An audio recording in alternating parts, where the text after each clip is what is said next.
मित्रों नमस्कार, मैं हूं आपका दोस्त विमल और स्वागत करता हूं आपका एक बार फिर से मेरे इस YouTube चैनल पे जिसका नाम है वैदिक प्राकृतिक जीवन।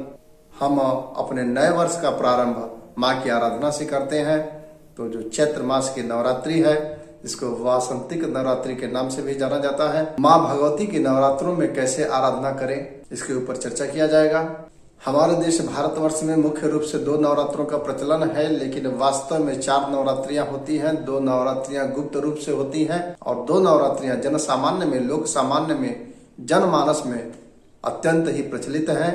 आज हम जानने वाले हैं कि 4 नवरात्रियां किन महीनों में आती हैं। मित्रों नमस्कार, आप सभी लोग जानते हैं कि हमारे देश भारतवर्ष में मुख्य रूप से 2 नवरात्रों का प्रचलन है, जो 6 महीने के अंतराल पर प्रतिवर्ष 2 बार में आता है। लेकिन यह पूरी तरह से सत्य नहीं है। 2 और नवरात्रियों में माता भगवती की आराधना किया जाता है और उसे गुप्त नवरात्रि के पर्व के रूप में जानते हैं। और हमारे सनातन धर्म में विक्रम संवत 2078 में जो 4 नवरात्रियां हैं वह कब कब आ रही हैं और इन्हें किस तरह से हमको मनाना चाहिए। मैं हूं आपका मित्र विमल। चलिए शुरू करते हैं। वैदिक काल से ही हमारे ऋषियों ने इस प्रकृति की परम शक्ति को समझ लिया था। उन्होंने देखा अपने अनुभव में कि यह प्रकृति संपूर्ण जगत के भरण पोषण का कार्य कर रही है।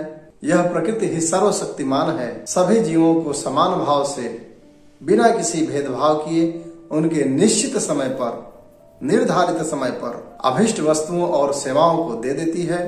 इसे ही माँ का रूप दे करके, मातृ देवी की आकृति दे करके अपने श्रद्धा सुमन को अर्पित करने के लिए अपने आराध्य के रूप में नतमस्तक होकर के पूजन करने की परंपरा का प्रादुर्भाव हुआ और कालांतर में शक्ति के आराधना के स्वरूप में परिवर्तन होता हुआ आज हम लोगों के समक्ष एक शक्ति के जागरण के रूप में प्रतिष्ठित हो चुका है। आइए अब जानते हैं कि नवरात्रियां कौन कौन सी होती हैं।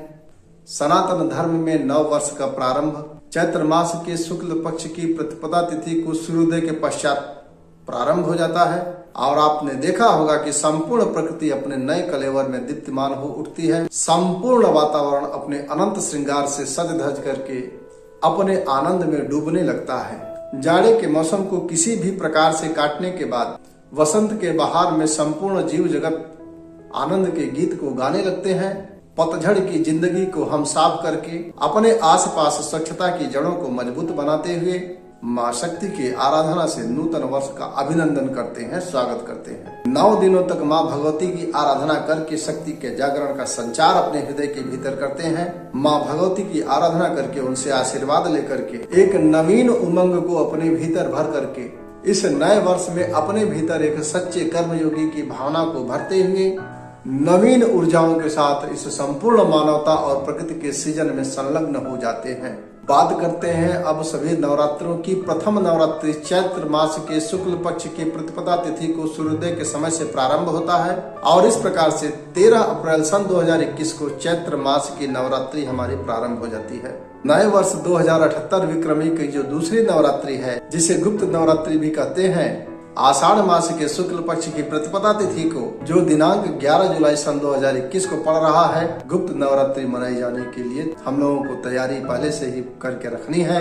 और तीसरी नवरात्रि जिसका जन सामान्य में, जन जीवन में अत्यंत प्रचलन है, अति प्रतिष्ठित है, वह नवरात्रि आश्विनी मास के शुक्ल पक्ष की प्रतिपदा की तिथि से प्रारंभ होती है, जो इस वर्ष 7 अक्टूबर सन 2021 को पड़ रही है। इसे शारदीय नवरात्रि कहते हैं। चतुर्थ नवरात्रि इस वर्ष माघ महीने के शुक्ल पक्ष की प्रतिपदा की तिथि को लगेगी। इसे भी गुप्त नवरात्रि के नाम से जाना जाता है और यह नवरात्रि 2 फरवरी सन 2022 को पड़ने वाली है। यह जिन 4 नवरात्रियों के बारे में हमने आपसे चर्चा किया, इसमें से 2 नवरात्रियां गुप्त नवरात्रियां हैं और 2 नवरात्रियां प्रकट नवरात्रियां हैं। हम हिंदू सनातनियों का नूतन वर्ष चैत्र मास के शुक्ल पक्ष की प्रतिपदा की तिथि के सूर्योदय से प्रारंभ होता है और यह गुप्त नवरात्रियां विशेष उद्देश्यों की पूर्ति के लिए विशेष लोगों के द्वारा इसमें पूजा का विधान किया जाता है। नवरात्रों में विशेष कार्य की प्राप्ति के लिए, विशेष कार्य की सिद्धि के लिए माँ भगवती के चरणों में हम लोग अपना शीश नवाते हैं, उनके आशीर्वाद को ग्रहण करते हैं। जिन्हें विशेष वस्तुओं की आवश्यकता होती है, विशेष सिद्धियों की आवश्यकता होती है, वह माता का विशेष प्रकार से पूजन अर्चन करते हैं। आइए अब चर्चा करते हैं कि नवरात्रों में माँ की आराधना हमें कैसे करनी चाहिए। कर्म, भक्ति और ज्ञान की गंगा को बहाने वाले इस अंक में अभी आप यह भी जानने वाले हैं आपके मन के भीतर जो भी अभिलाषाएं हैं, आपके जीवन का जो भी अभिष्ट लक्ष्य है, आपके जीवन की जो भी कामना अभिशेष है, आपने जो भी निर्धारित लक्ष्य किया है, उस लक्ष्य को बड़ी ही सरलता के साथ आपको प्राप्ति होगी, क्योंकि आज हम माता भगवती का शरण ग्रहण करने जा रहे हैं। जो भी आपका उद्देश्य है, आप उस उद्देश्य को अवश्य पूर्ति करेंगे, क्योंकि हम अपनी पात्रता में सुधार करने के लिए कुछ नए कर्म को करने वाले हैं और हम वह पात्रता प्राप्त करेंगे जिससे कि माँ भगवती का हमारे ऊपर विशेष अनुग्रह हो, विशेष कृपा हो। उसके लिए मैं आपको एक महाप्रयोग बताने के लिए आया हूँ। इसके अभ्यास से अभी तक कई लोगों ने अपने मनोरथ को सिद्ध किया है। आपको आज इस नवरात्रि के शुभ अवसर पर इस अद्भुत प्रयोग को करना चाहिए। इस प्रयोग को करने की जो विधि है वह पूर्णतया स्पष्ट है, प्रामाणिक है और शास्त्र सम्मत है।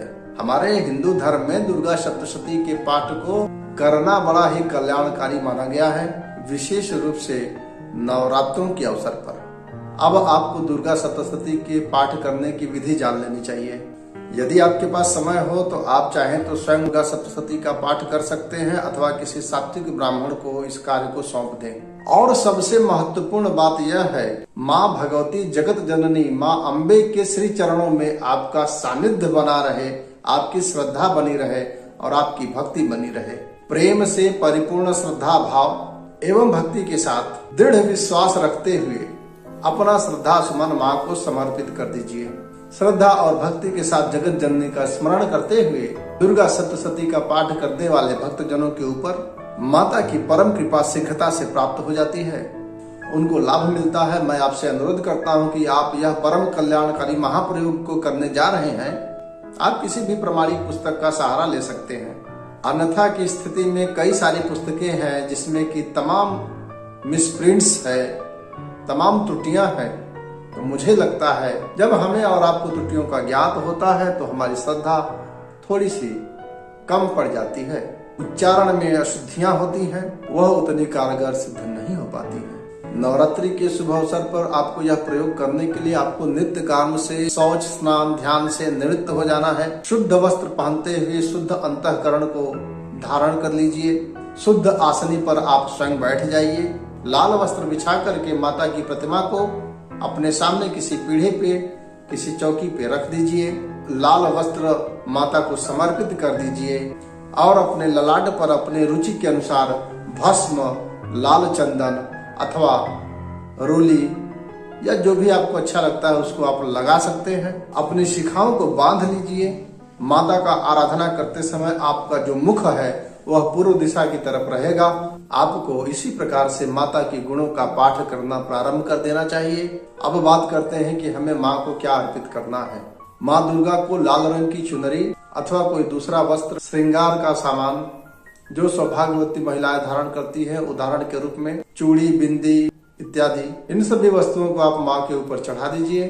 आपको गुलाब अथवा कोई भी मनपसंद इत्र अथवा परफ्यूम माता के ऊपर छिड़काव करने के बाद अपने भी ऊपर थोड़ा सा छिड़काव करके एकात्मता के भाव का संचार करना होता है। एकाकार होने की एक भावना मन के भीतर लाना होता है। यदि आपके पास समय है तो आप कील कवच अर्कला के साथ माँ का स्तोत्र का पाठ करना प्रारंभ कर दीजिए। यदि आप किन्हीं कारणों से पाठ करने से अपने आप को अक्षम पाते हैं, आपका जीवन पूर्ण रूप से व्यस्त है, आप अस्त व्यस्त हैं, ढेर सारे काम फैले हुए हैं, ढेर सारी जिम्मेदारियां आपके ऊपर आ चुकी हैं और चाह कर भी अगर आप समय नहीं निकाल पा रहे हैं, अगर आप समय नहीं भी दे पाते हैं तो भी आपको निराश होने की आवश्यकता नहीं है। आपके लिए मैं कुछ परम कल्याणकारी दिव्य मंत्रों को लेकर के आया हूँ। आप उन मंत्रों का जप भी कर सकते हैं। जब भी हम माता की आराधना करने के लिए बैठे तो हमें उनके ऊपर पुष्प से दीपक जलाना है, कपूर जलाना है, माता को जो है भोग लगाना है। इन सभी संपूर्ण कार्यों को करने के पश्चात यदि आप घट कुंभ की भी स्थापना करते हैं तो किसी प्रकार की कोई दिक्कत नहीं है। जैसे आप करते थे वैसे ही आप कर लीजिए। मिट्टी में जौ को मिला लीजिए। जौ को मिलाने के बाद नीचे रख दीजिए। उसके ऊपर एक कलश रख दीजिए।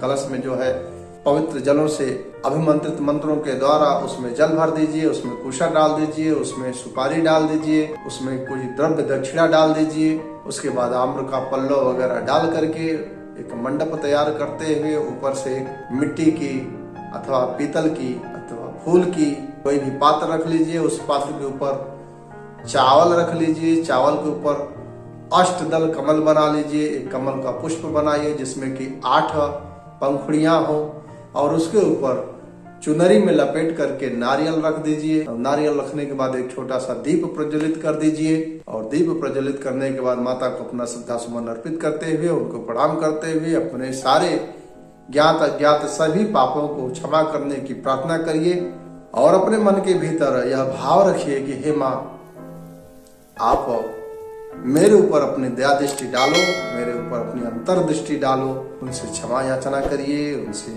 विनय करिए।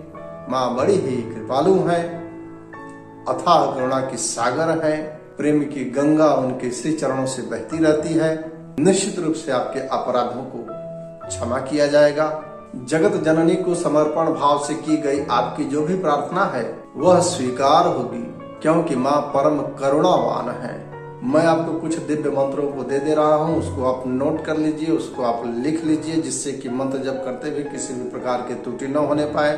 किन किन सावधानियों को रखना है, किस प्रकार से मंत्र जप करना है, उसके ऊपर मैंने पहले से वीडियो बना रखा है। ऊपर आई बटन पे आप क्लिक कर लीजिए अथवा नीचे जाकर के डिस्क्रिप्शन बॉक्स से उसको आप देख सकते हैं।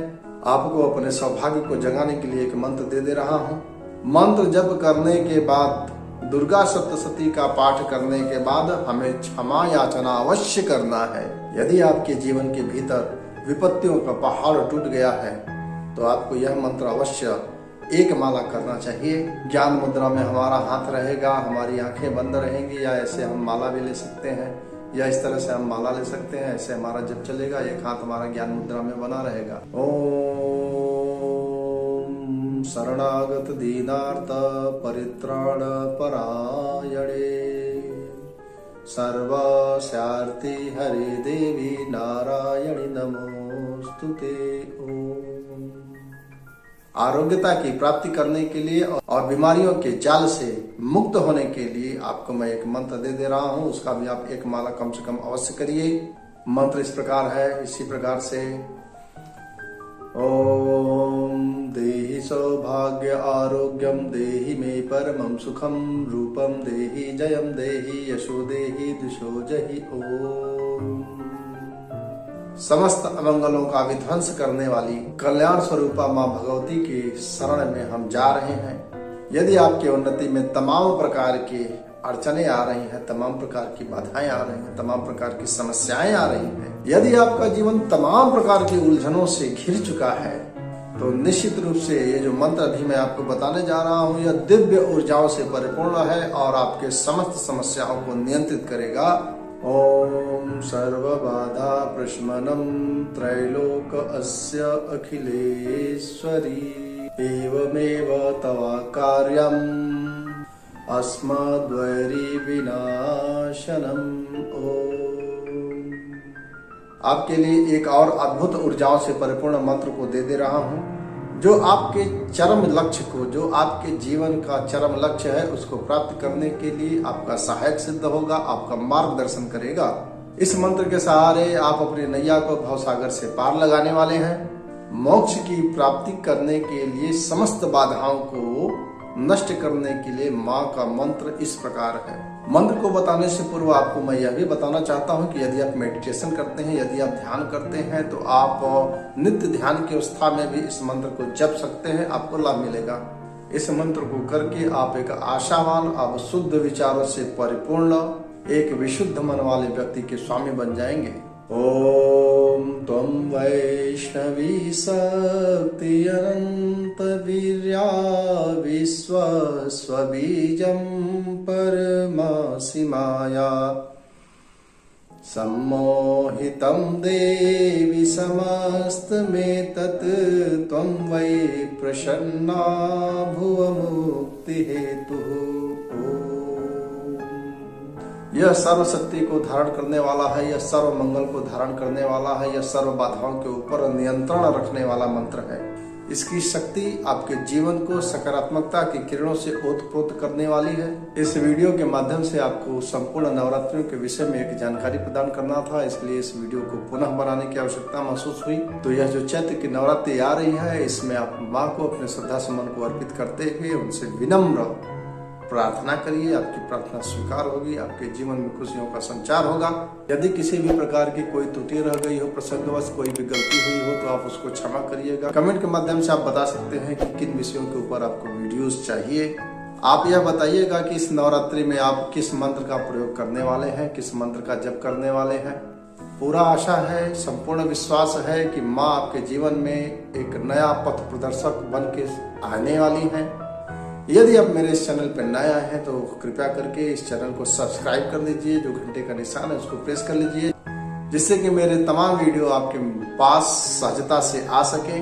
मैं अपने पूरी टीम की तरफ से आपका स्वागत करता हूं, आपका वंदन करता हूं, आपका अभिनंदन करता हूं कि इसी प्रकार से आप अपने प्रेम को, अपने आशीर्वाद को हमारे चैनल के ऊपर बनाए रखिए और एक छोटा सा लाइक दे दीजिएगा, क्योंकि इसी तरह से वीडियो मैं लाता रहता हूं, हमारी वीडियो मैं लाता रहता हूं, क्योंकि यही मेरा लक्ष्य है और यही मेरा उद्देश्य है। अपनी पूरी टीम की तरफ से मैं आपका धन्यवाद देता हूं। सादर प्रणाम स्वीकार करें।